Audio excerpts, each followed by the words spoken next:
뉴스에 시작합니다. 저는 동정민입니다. 하마터면 또 대형 사고로 이어질 뻔한 아찔했던 비행기 사고가 발생했습니다. 에어부산 여객기가 김해공항에서 이륙 직전에 화재가 났습니다. 그 안에는 무려 176명의 승무원과 승객이 타고 있었는데요. 그나마 출발 전이라 비상 슬라이드를 통해 모두 탈출해 큰 인명피해는 막았습니다.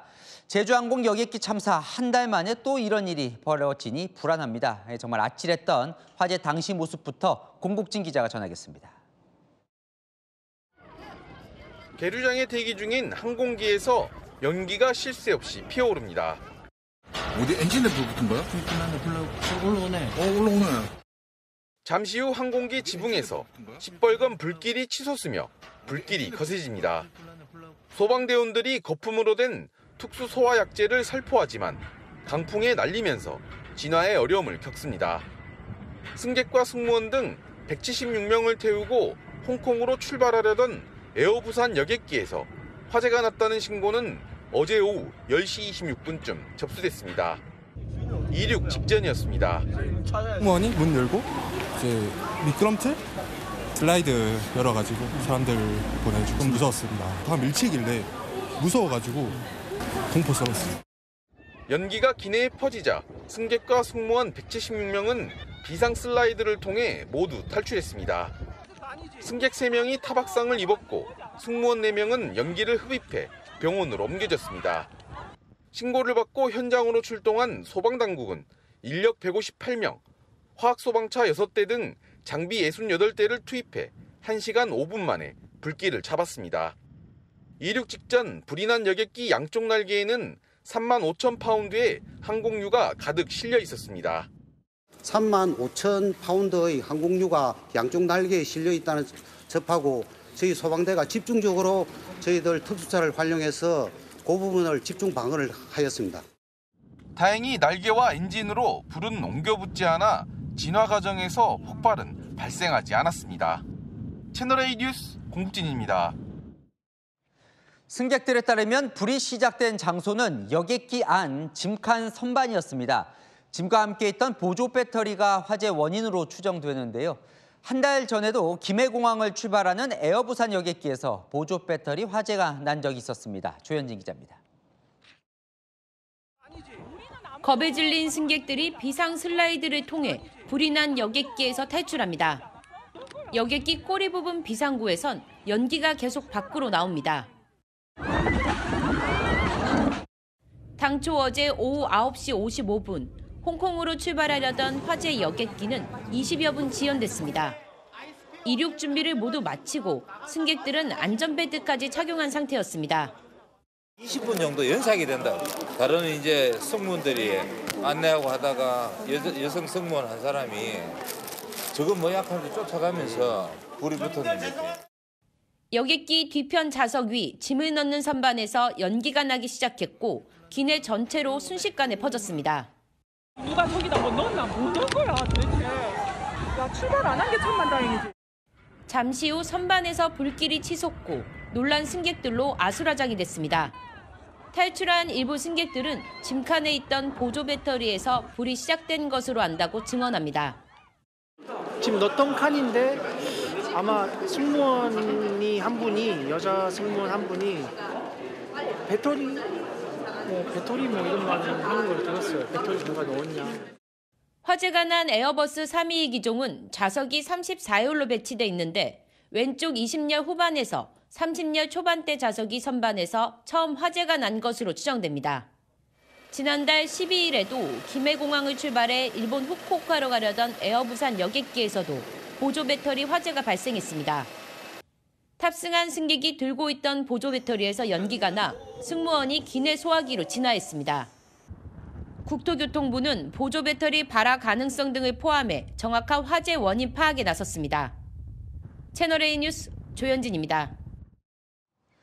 화재 당시 아수라장이 된 기내에선 대피하라는 안내방송이 없었던 것으로 파악됐습니다. 일부 비상 슬라이드도 승무원이 아닌 탑승객이 직접 비상구를 열고 펼친 것으로 알려졌는데요.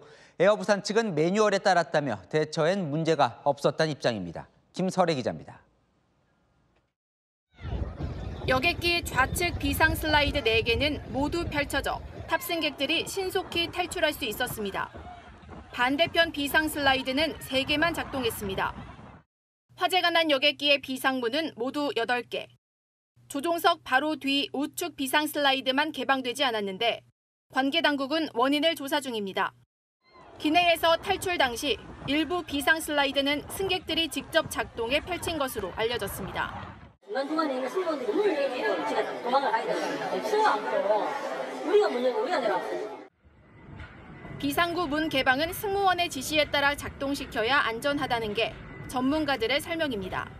엔진 앞에 있는 것은 엔진으로 빨려 들어갈 수가 있어요. 위험해요. 승객들이 탈출할 때는 엔진을 반드시 끄고 탈출을 시켜요. 아수라장이 된 기내에선 어떠한 대피 안내 방송도 없었던 것으로 파악됐습니다. 안내 방송은 당시에는 안 나왔고요. 저희 그냥 승객들이 뒤에서 그냥 구리야 소리만 나고. 에어부산 측은 비상 상황에서 별도의 안내 방송을 할 시간적 여력이 없었다며 관련 절차에 따라 신속히 탈출 업무를 시행했다고 해명했습니다.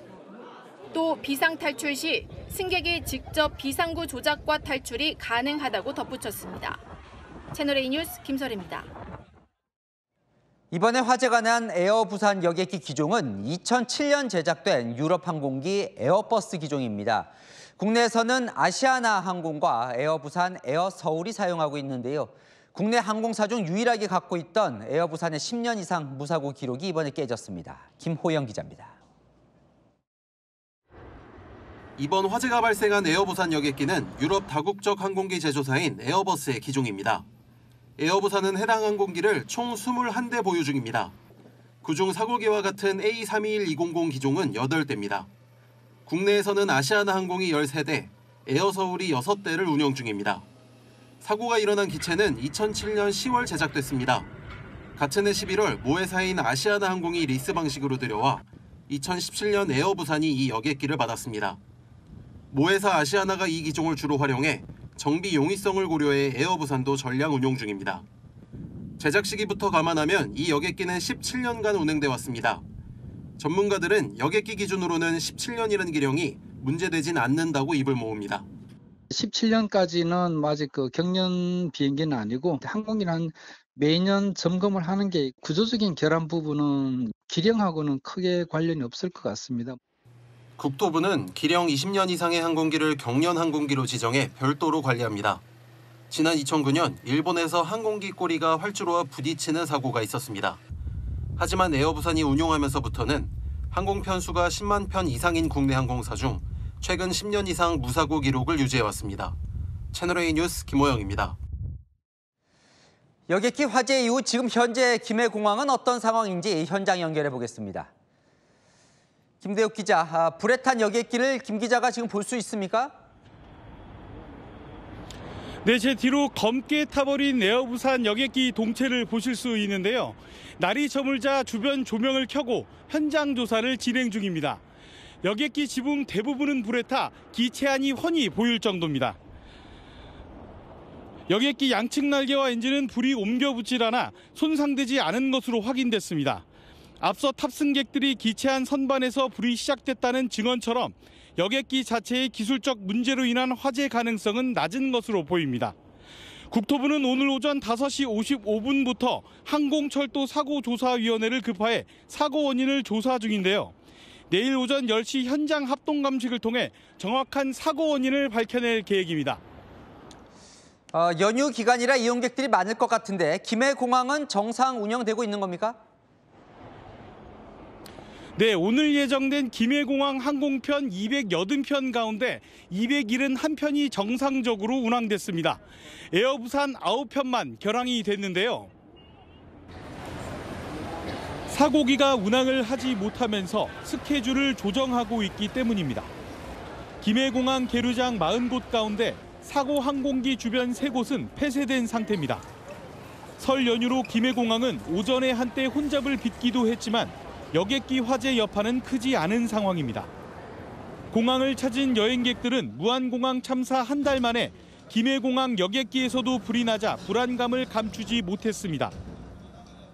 불안이 좀 새벽까지 그 뉴스 계속 보면서 잠을 잘 못 잤어요. 사실 좀 무섭다는 생각도 들고 그랬죠. 많이 불안하죠.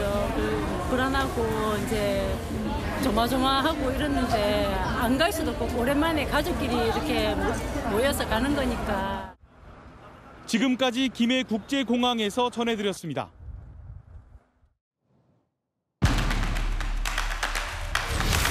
아는 기자, 경제산업부 우영기 기자 나와 있습니다. 참 긴박한 탈출이었고 아찔했습니다. 최초 발화 지점이 여객기 안에 선반, 그러니까 짐칸이었다는 거죠. 네, 그렇습니다. 제가 국토부 측에 좀 취재를 해보니까요. 애초에 불을 끄려고 소화기를 사용하려다가 그마저도 촉박해서 바로 비상탈출을 했다는 겁니다. 그만큼 긴박했고 불길이 빨랐다는 의미겠죠. 여기에 어젯밤 탑승객들의 증언을 종합해보면요. 머리 위 선반, 그러니까 짐칸에서 불길이 시작됐다는 걸 짐작할 수 있는데요. 목소리 들어보시죠. 그냥 처음 봤을 때는 불이 그냥 짐칸 문 사이사이로 막 삐져나오더라고요. 지금 넣었던 칸인데 아마 승무원이 한 분이 배터리 뭐 이런 말 하는 걸 들었어요. 배터리 누가 넣었냐. 네, 에어부산도 오늘 승무원이 항공기 뒤쪽 좌측 선반에서 불길을 봤다 이렇게 밝혔습니다. 승객 얘기 들어보니까 배터리 얘기를 들었다고 하던데 이 작은 배터리가 그러면 이 비행기 전체를 태울 수도 있는 거예요? 네, 제가 다수의 전문가들에게 좀 물어봤는데요. 다수의 전문가들도 이번 화재의 원인, 보조 배터리로 추정을 하고 있습니다. 작아 보여도 큰 화재로 번질 수 있다는 건데요. 소지하고 있는 리튬 이온 배터리가 노후가 됐거나 여행 가방 안에서 다른 소지품들에 눌리면 이 압력으로 폭발할 수 있다는 겁니다. 특히나 머리 위 선반은 불이 커지기 쉬운 구조라고 했는데요. 분석 들어보시죠. 선반 뒤쪽은 거의 환풍구라고 생각을 하시면 됩니다. 뒤쪽은 이제 바람이 계속 움직이기 때문에 이곳을 타고 불이 급속도로 번질 수가 있습니다. 네, 배터리 상태와 사용 기간도 한 번쯤 고려해 보는 것도 필요해 보입니다. 배터리가 이렇게 위험할 거라고는 또 상상을 못했는데 생각해 보니까 수화물에는 넣지는 않습니다, 그죠? 네, 그렇습니다. 예. 네, 위탁 수화물 가방에 배터리를 넣어서는 안 됩니다. 항공기 내에도 배터리 용량이나 개수를 좀 따져야 하는데요. 항공사마다 다르지만 대부분 100와트시 이하 배터리 5개까지는 기내에 들고 탈 수가 있습니다. 제가 좀 더 쉽게 설명을 드리기 위해서 배터리를 가지고 나왔는데요. 이 배터리의 뒷면을 살펴보면 이 전격 용량에 74와트시라고 적혀져 있습니다. 이런 배터리 5개는 가져갈 수 있는 겁니다. 자, 그런데 뭐 충전 중에 폭발 사고는 들어봤어도 기내 배터리 사고가 이렇게 흔한 거예요. 네, 그래서 제가 과거 사례도 좀 찾아봤습니다. 먼저 지난 2018년에 중국 남방 항공 영상을 보시겠습니다. 기내 선반에서 난 불을 끄려고 승무원이 액체를 뿌리고 있죠. 승객 가방 속에서 보조 배터리가 터진 겁니다. 지난해 2월에도 상하이로 가는 필리핀 항공편에서 배터리 화재로 항공기가 홍콩으로 긴급 회항하기도 했습니다. 이처럼 국내외에서 크고 작은 기내 배터리 화재가 계속 발생하고 있는데요. 국내에서는 재작년에 6건, 지난해는 8월까지 5건으로 집계되기도 했습니다. 자, 국내외적으로 발생을 하는군요. 그러면 만약에 내가 타고 있는 항공기에서 뭔가 저렇게 보조 배터리가 터지면 어떻게 해야 돼요? 네, 제가 좀 취재를 해보니까요. 예. 일단 항공사마다 조금씩 기내 배터리 대응 매뉴얼이 좀 달랐습니다. 공통적으로는요. 승무원들이 화재가 난 배터리를 먼저 소화기로 진화를 해야 합니다. 그다음엔 이후 불연성 액체에 담아야 하고요. 조종실과 먼 곳에 보관해야 합니다. 전문가들은요. 승객들도 짐칸이 아니라 배터리를 바로 손에 닿는 곳에 보관해야 한다 이렇게 강조를 했고요. 또 기내 별도 공간에 분리할 필요도 있다 이렇게 얘기했습니다. 보조 배터리 외에 다른 원인일 가능성도 있습니까 지금? 네, 제가 국토부에 물어보니까요. 일단 엔진이나 날개 손상은 없다고 했습니다. 그 밖에 보조 동력 장치의 과열, 기내 상부 전기 합선 등도 거론이 되고 있는데요. 정부는 모든 가능성을 열어두고 원인 규명에 나선다고 밝힌 만큼 조사 결과 지켜봐야겠습니다. 네, 잘 들었습니다. 아는 기자 우영기 기자였습니다. 이번엔 윤석열 대통령이 머물고 있는 서울 구치소로 가보겠습니다. 대통령은 오늘 서울을 맞아 다른 재소자처럼 떡국을 먹었는데요. 구치소 밖에선 지지자들이 떡국 놓고 세배를 했다고 합니다. 권경문 기자 나가 있습니다. 홍 기자, 오늘 많이 추웠는데 대통령 지지자들 얼마나 모였습니까? 네, 설날인 오늘 이른 아침부터 지금까지 영하의 날씨에도 서울구치소 앞엔 윤 대통령 지지자 200여 명이 모여 있습니다. 국민의힘 탄핵 반대 당협위원장 20여 명도 이곳을 찾아 윤 대통령에게 응원의 뜻을 전했습니다. 비록 지금 홀로 독방에서 쓸쓸하게 새해 첫날을 맞이하고 계시지만 구치소 앞에서 하루 한시도 빠짐없이 응원하고 있으니 외롭다고 생각하지 마시고 힘내십시오. 이들은 직접 대통령을 만나진 못했지만 응원의 뜻을 담은 서신을 낭독하고 구치소 방향으로 다 함께 고개를 숙이기도 했습니다.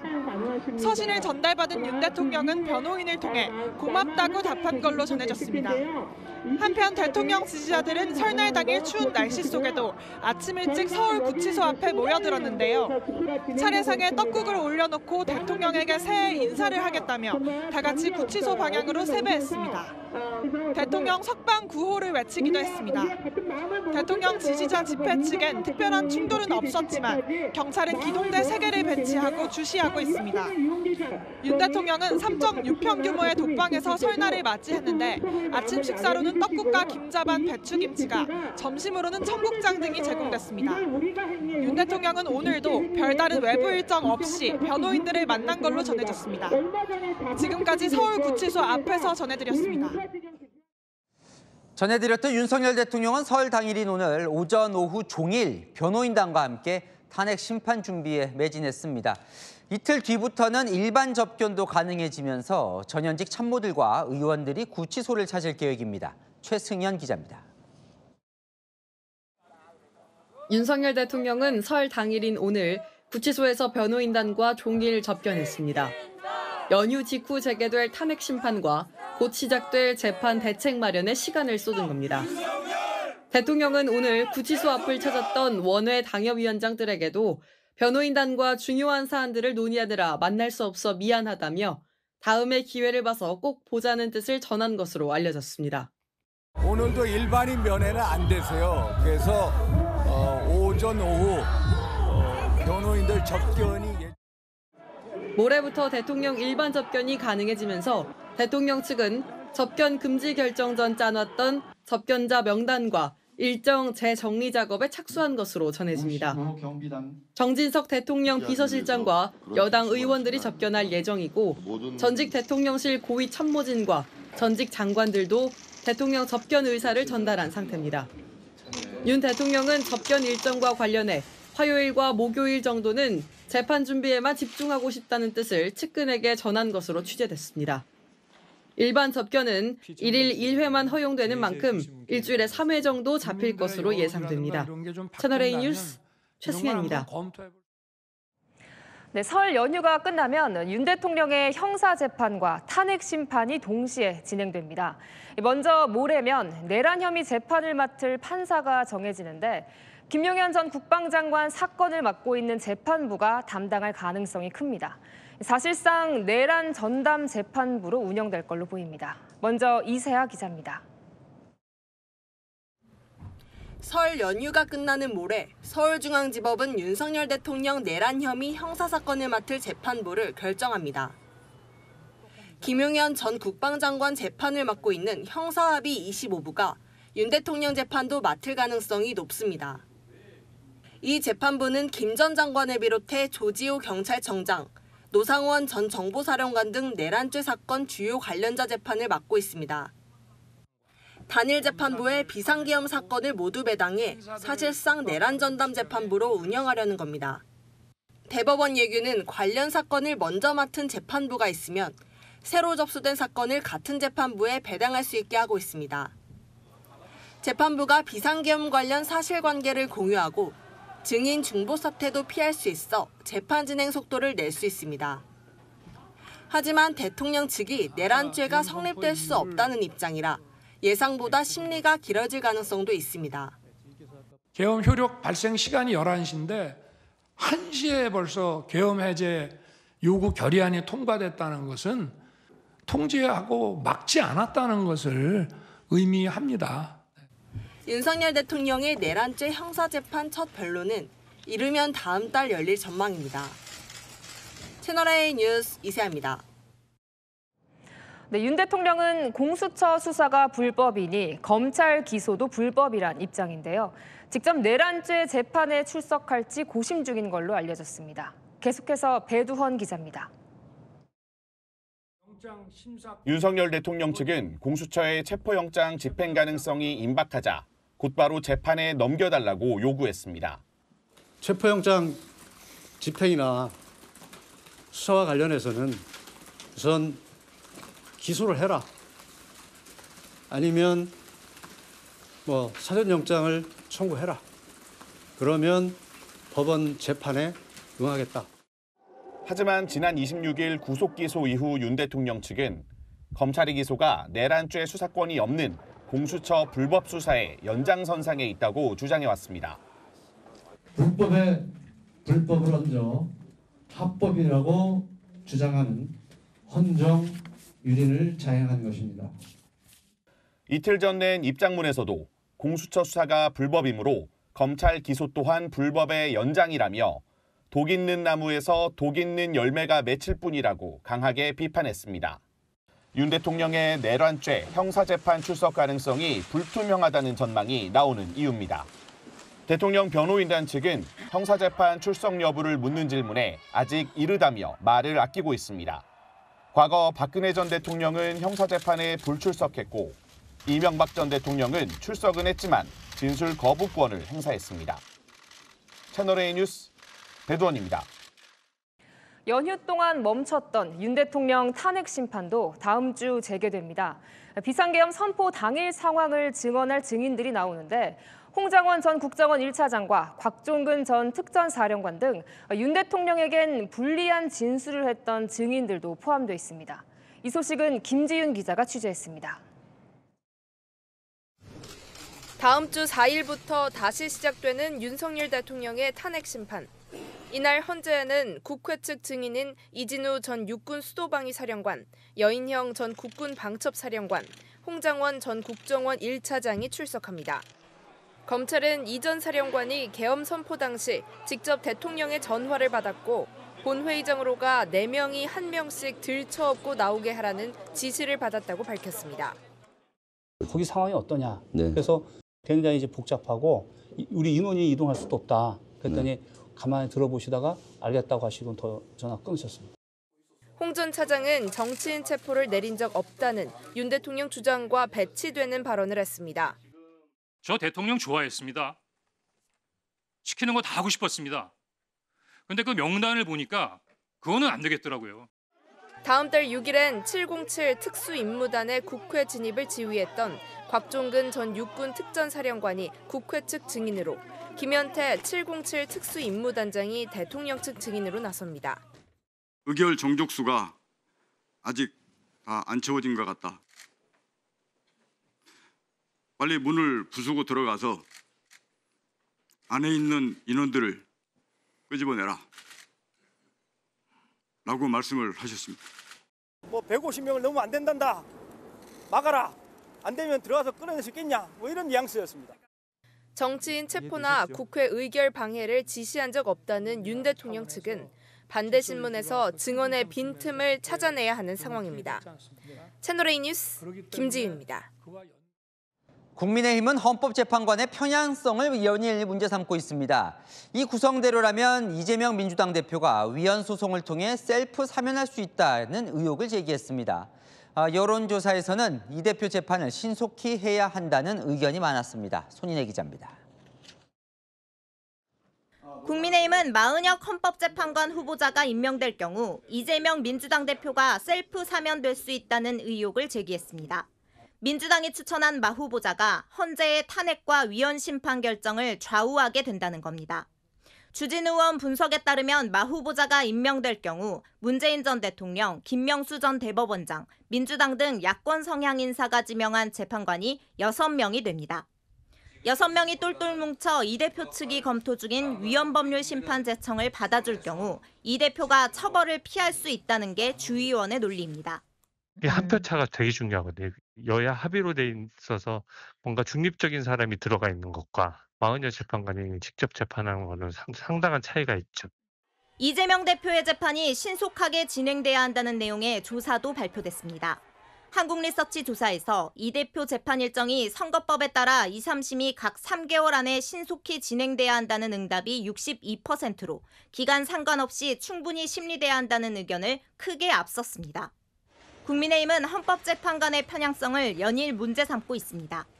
나경원 의원은 헌재가 재판마다 속도를 달리한다며 대통령 탄핵도 답을 정해놓고 과속하고 있는 것이 명백히 보인다고 우려했습니다. 채널A 뉴스 손인혜입니다.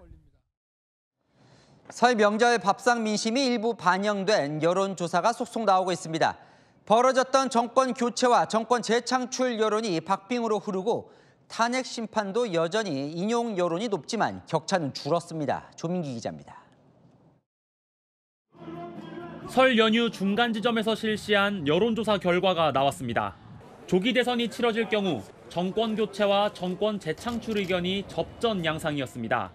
재창출을 위해 여권 후보가 당선돼야 한다는 의견이 44%, 야권 후보 당선으로 정권이 교체돼야 한다는 의견은 50%였습니다. 같은 기관이 지난 1일 발표한 조사와 비교하면 약 한 달 사이 정권 재창출 의견은 12%포인트 증가했고 정권 교체 의견은 5%포인트 떨어졌습니다. 헌법재판소의 대통령 탄핵 심판 결론에 대한 여론도 격차가 좁혀드는 양상입니다. 헌재가 대통령을 파면해야 한다는 응답은 58%, 직무에 복귀시켜야 한다는 응답이 39%로 집계됐는데 직전 조사 대비 파면 의견은 11%포인트 감소했고 복귀 의견은 13%포인트 증가했습니다. 한국리서치 조사에서도 헌재가 탄핵을 인용해야 한다는 의견이 60%로 기각 36%보다 앞섰지만 신년 조사 때와 비교해 탄핵 인용은 9%포인트 줄었고 기각은 10%포인트 오르며 격차가 줄었습니다. 민주당이 탄핵 국면에서 정부 여당을 발목 잡았는지 묻는 질문도 있었습니다. 야당의 발목 잡기에 동의한다는 의견은 51%를 기록했고 동의하지 않는다는 응답은 46%로 오차 범위 내 접전을 기록했습니다. 채널A 뉴스 조민기입니다. 문재인 전 대통령이 최근 청와대에서 같이 일했던 의원들과 만난 자리에서 외연 확장이 중요하다는 취지의 발언을 한 것으로 파악됐습니다. 오늘 김경수 전 지사는 대선 이후 당을 떠난 분들에게 사과하라며 사실상 이재명 대표를 겨냥했는데요.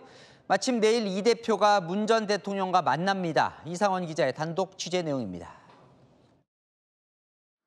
문재인 청와대 출신 민주당 의원 10여 명이 34차 평산마을을 찾은 건 지난 19일입니다.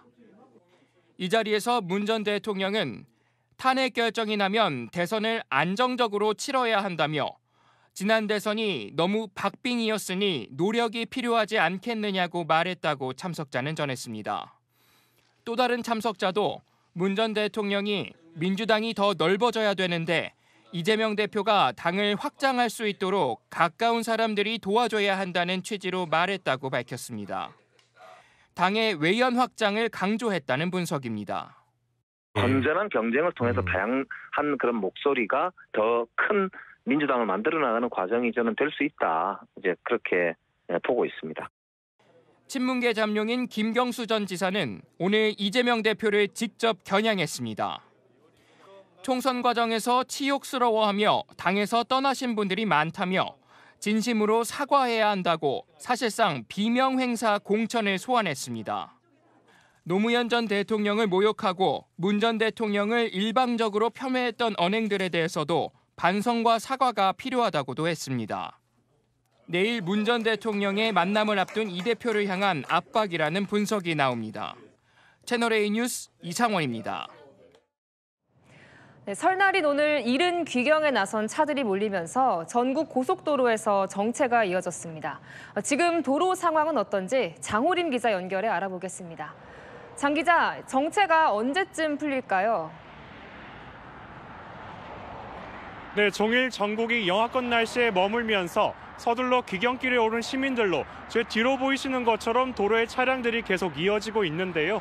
귀경길 일부 정체는 내일 새벽 2시쯤이나 되어야 풀릴 전망입니다. 눈이 갑자기 막 많이 내려서 좀 일찍 나왔거든요. 2시간 정도 일찍 나왔는데 한 30분 거리가 저희 2시간 정도 걸려서 나왔던 것 같아요. 날씨가 더 추워질 수도 있다고 해서 빙판길이 우려돼갖고 조금 일찍 올라오게 됐습니다. 평소보다는 한 3-4시간 정도? 저녁이 되기 전에 올라오려고 했습니다. 네. 강원도 등 산간 지역은 눈길 주의 등으로 인해 차량들이 거북이 걸음을 하기도 했습니다. 양방향 정체가 극심했던 오후 한때 일부 구간에선 차량이 고장나 멈추기도 했습니다. 오후 7시 기준으로 지금 부산에서 서울로 출발하면 6시간, 광주에서 서울 5시간 30분, 대구에서 서울 5시간 등이 소요될 전망입니다. 설 당일인 오늘은 전국 교통량은 639만 대로 연휴 기간 중 가장 많았는데요. 한국도로공사 측은 수도권 요금소 기준으로 귀성 차량은 38만 대, 귀경 차량은 57만 대가 움직인다고 예상했습니다. 설 연휴 마지막 날인 내일은 서울 영하 9도, 대전 영하 8도 등 추위가 절정에 이를 것으로 보이는데요. 운전할 때 빙판길, 미끄럼 사고 나지 않도록 더욱 주의하셔야겠습니다. 지금까지 죽전휴게소 앞에서 전해드렸습니다. 대리운전 기사인 척 운전자를 납치해 감금하고 금품을 훔쳐 달아난 20대 남성이 붙잡혔습니다. 주차장을 배회하면서 술에 취한 운전자를 찾아 범행을 저지른 걸로 경찰은 보고 있습니다. 최재원 기자가 단독 취재했습니다. 경기 오산시의 한 무인 주차장. 한 남성이 차량 사이를 배회하더니 벤츠 차량 앞에 멈춰섭니다. 남성은 막 도착한 대리기사처럼 말을 건네고 차주는 뒷좌석으로 향합니다. 이후 남성은 차를 운전해 주차장을 빠져나갑니다. 그런데 이 남성, 대리기사가 아니라 납치 강도범이었습니다. 주차장에서 차로 5분 정도 떨어진 자동차 정비소입니다. 문을 닫은 지 오래돼 내부는 텅 비어 있는데요. 납치범은 운전자를 이곳에서 폭행하고 18시간 넘게 가둬놓았습니다. 남성은 차주를 가둔 뒤 벤츠 차량과 고가의 시계, 1,000만 원 넘게 든 체크카드 등을 훔쳐 떠났습니다. 이후 차주는 인근 건물로 도망쳤는데 당시 양소는 포승줄로 묶여 있었습니다. 경찰은 CCTV 추적을 통해 남성의 신원을 특정하고 수사를 벌이다 범행 3일 만인 어제 새벽 전라도 광주시의 한 숙박업소에서 남성을 체포했습니다. 남성은 경찰에 생활비 마련을 위해 범행을 벌였다는 취지로 진술했는데 경찰 조사 결과 보이스피싱 사건에 연루돼 수배가 내려진 상태였습니다. 경찰은 남성이 술 취한 운전자를 대상으로 계획적인 범행을 저지른 것으로 보고 강도상해와 감금 혐의로 구속영장을 신청했습니다. 채널A 뉴스 최재원입니다. 북한 김정은 국무위원장이 4개월여 만에 핵시설을 다시 찾았습니다. 북미 대화 가능성을 내비친 트럼프 대통령 보란 듯 핵 대응 태세를 무한히 진화시키겠다고 으름장을 놨습니다. 송진섭 기자입니다.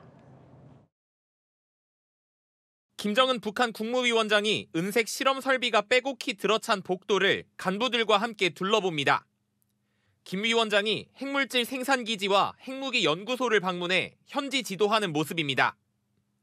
북한이 김 위원장의 핵연구시설 방문 사실을 공개한 건 지난해 9월 이후 4개월여 만으로 이번이 두 번째입니다. 방문한 날짜와 위치는 밝히지 않았는데 지난번 방문한 평양 인근의 강선 핵시설과는 다른 곳으로 보인다는 분석이 나옵니다. 핵 대응 태세를 한계를 모르게 진화시키는 것은 우리가 견지해야 할 확고한 정치 군사적 입장이며 변함없는 순간 의무이고 도널드 트럼프 미국 대통령이 김 위원장을 똑똑한 사람으로 부르며 연락해 보겠다고도 했지만 김 위원장은 호응하지 않고 보란듯 핵시설을 공개한 겁니다. 한편 백악관은 트럼프의 대북 정책 방향을 묻는 한국 언론의 질문에 트럼프 대통령은 첫 임기 때처럼 북한의 완전한 비핵화를 추구할 것이라고 답했습니다. NSC 비서실장을 지낸 트럼프의 최측근도 최근 채널A와의 인터뷰에서 같은 견해를 밝힌 바 있습니다. There will be no need for North Korea to have a nuclear arsenal. North Korea has to be denuclearized. 미국이 북핵을 용인하는 것 아니냐는 우려에 백악관이 일단 선을 그은 것으로 해석됩니다. 채널A 뉴스 송진섭입니다. 러시아에 파병된 북한군에 대한 추가 증언이 나왔습니다. 방탄복도 없이 달려들 정도로 개인의 전투력은 강하지만 전술은 80년대에 머물러 있다고 했습니다. 김용성 기자가 전합니다. 우크라이나군이 생포를 위해 부상당한 북한군 병사를 들어올리자 비명이 나옵니다. 생포를 막으려는 듯 러시아군의 포격도 거세집니다. 미국 CNN 방송과 인터뷰한 우크라이나군 현장 지휘관들은 북한군이 자살에 가까운 야만적인 전술을 사용하고 있다고 전했습니다. 몸을 가볍게 하기 위해 방탄복도 입지 않는다는 겁니다. Не носят каски, что тоже для нас оказалось странным. Они типа очень маневренные и очень быстрые. Они очень быстро бегают, перемещаются, но их сложно словить, тем более дроном.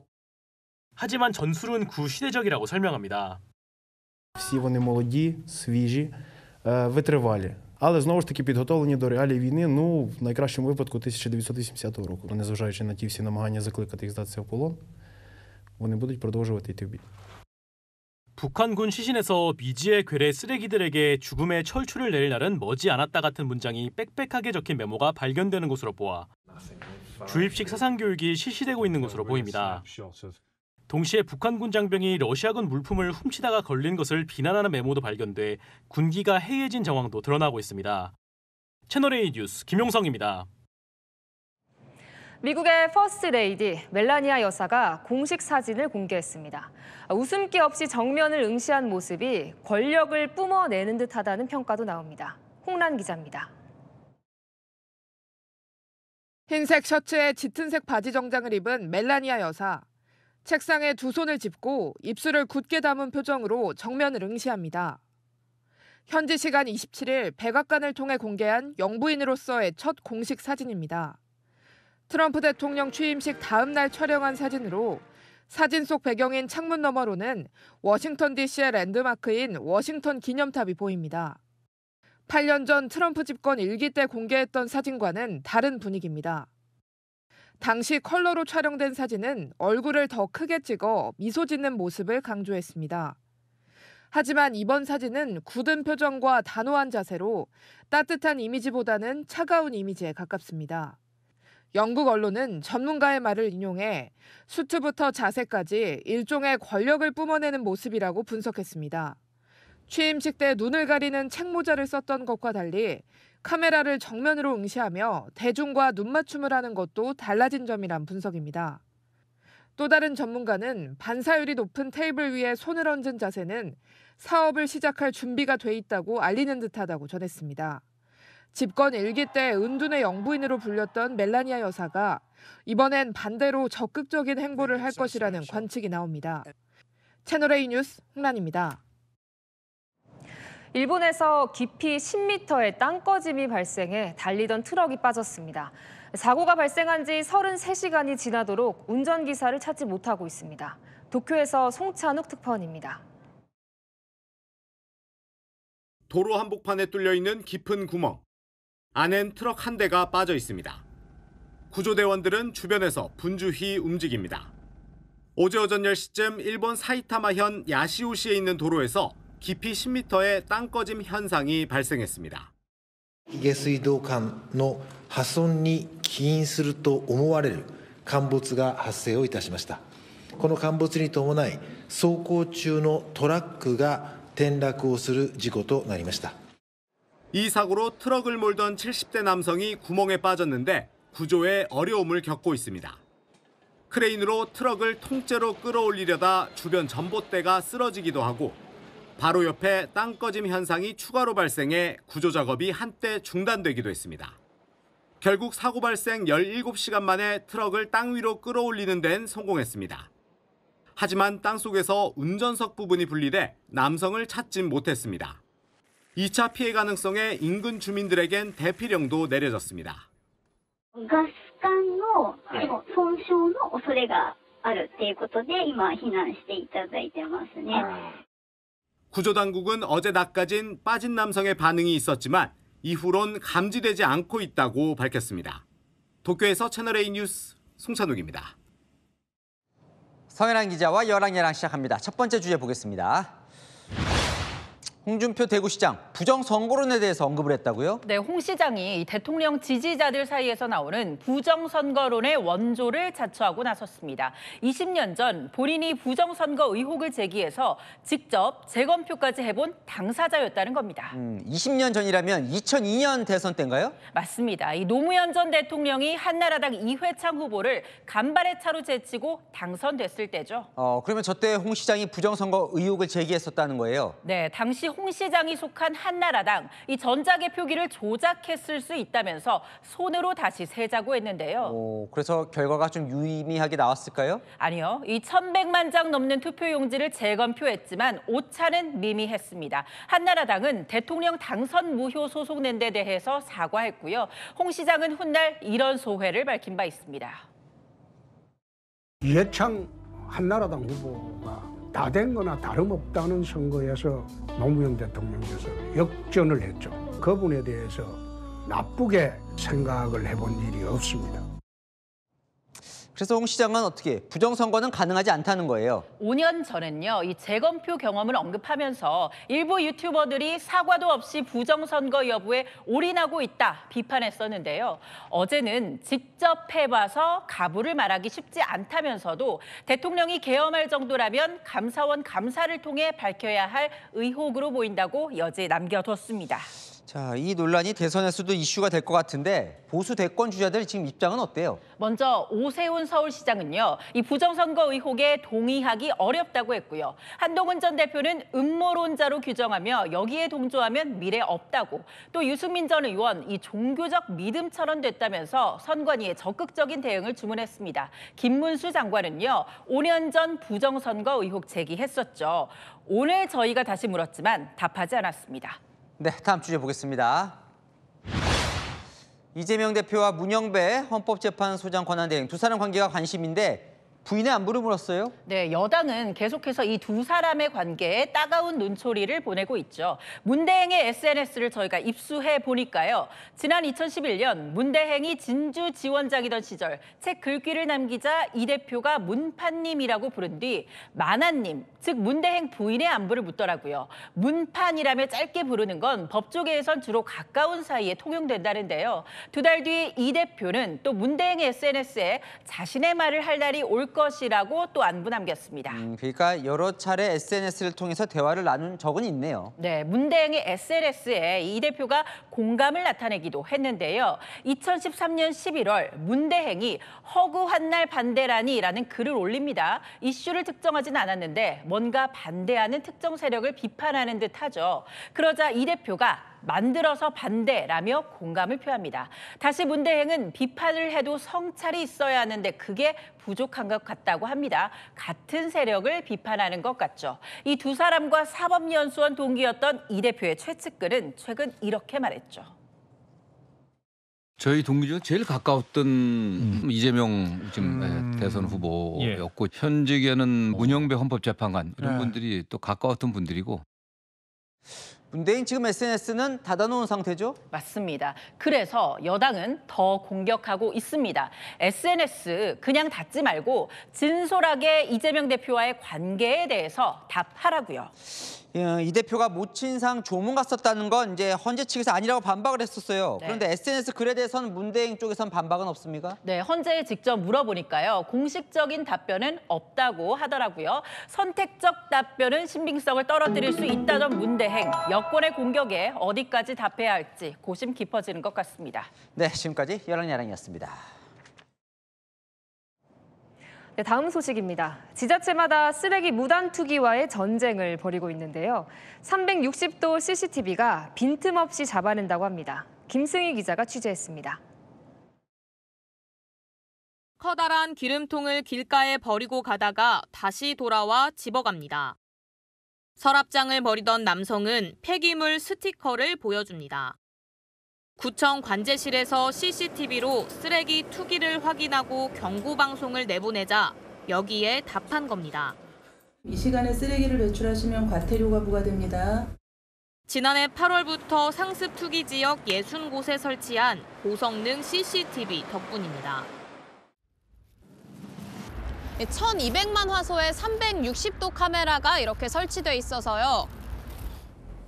제가 이렇게 쓰레기를 버리면 이 관제실에서 곧바로 포착할 수 있는 겁니다. 어디서 나오는지 뭐 가게나 골목 그거를 이제 자세하게 보기 위해서 무단투기 단속반한테 연결을 시킵니다. CCTV를 도입한 지난해 과태료 부과 건수는 직전 해보다 370여 건 늘었습니다. 제가 많이 신고를 했거든요, 여기서. 예, 지금은 CCTV 생기고 나서 많이 좋아진 거예요. 간접 흡연 문제로 골머리를 앓던 자치구에선 흡연 부스에 음압 설비를 갖췄습니다. 부스 내 담배 연기가 외부로 나가지 않게 차단하고 정화 필터로 담배 연기와 유해 물질을 내보냅니다.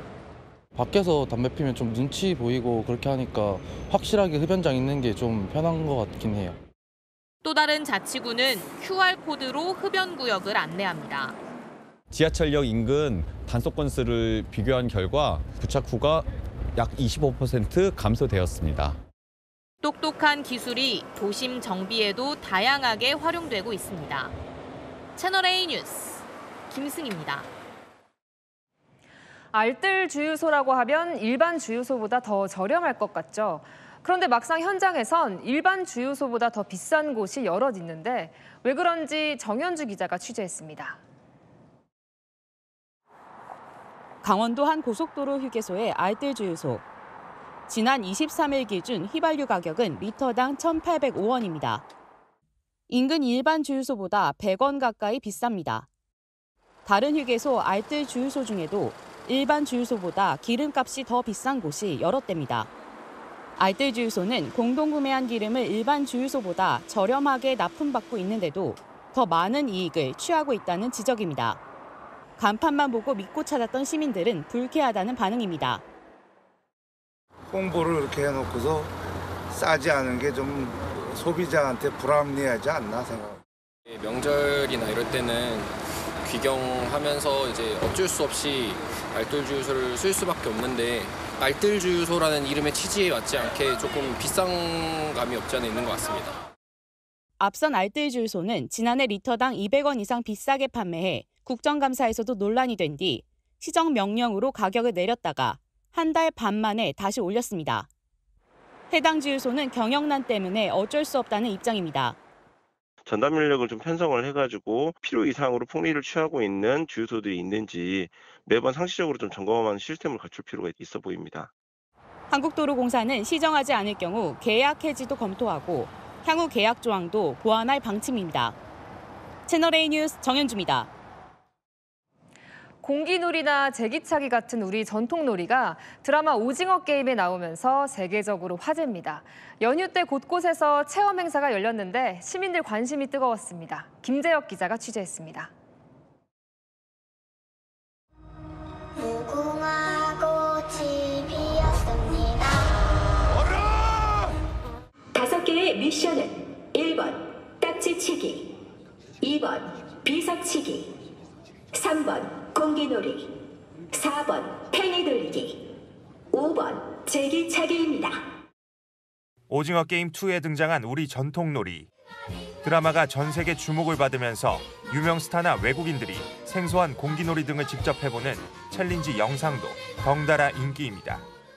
우리 전통놀이는 특별한 장비나 기술 없어도 3355 모여 누구나 할 수 있다는 게 장점입니다. 걸. 도개 걸. 민속촌이나 한옥마을에서 만난 시민들은 윷놀이, 투호, 제기차기 같은 모처럼의 전통놀이가 반갑기만 합니다. 예, 우리 어렸을 적에는 뭐 팽이치기라든가 제기차기, 구슬치기 뭐 이런 전통놀이가 많았었는데 지금은 없잖아요. 그냥 애들이 방에서 그냥 컴퓨터로만 이렇게 놀고 이런 그런 걸 보면 좀 안타깝죠. 외국인 관광객도 처음 보는 색다른 놀이에 흥미를 보입니다. It's really fun and it's something different to what we're used to at home. Play with sort of the kicking one as well, which seemed quite interesting. 애군을 쫓아내기 위해 명절 때마다 뛰었던 연날리기도 인기입니다. 조선시대 때 주로 궁 안에서 즐겼던 이 연놀이를 설을 맞아 청와대 대정원에서도 사람들이 즐길 수 있게 됐는데요. 저도 한번 저 하늘에 연을 띄워보겠습니다.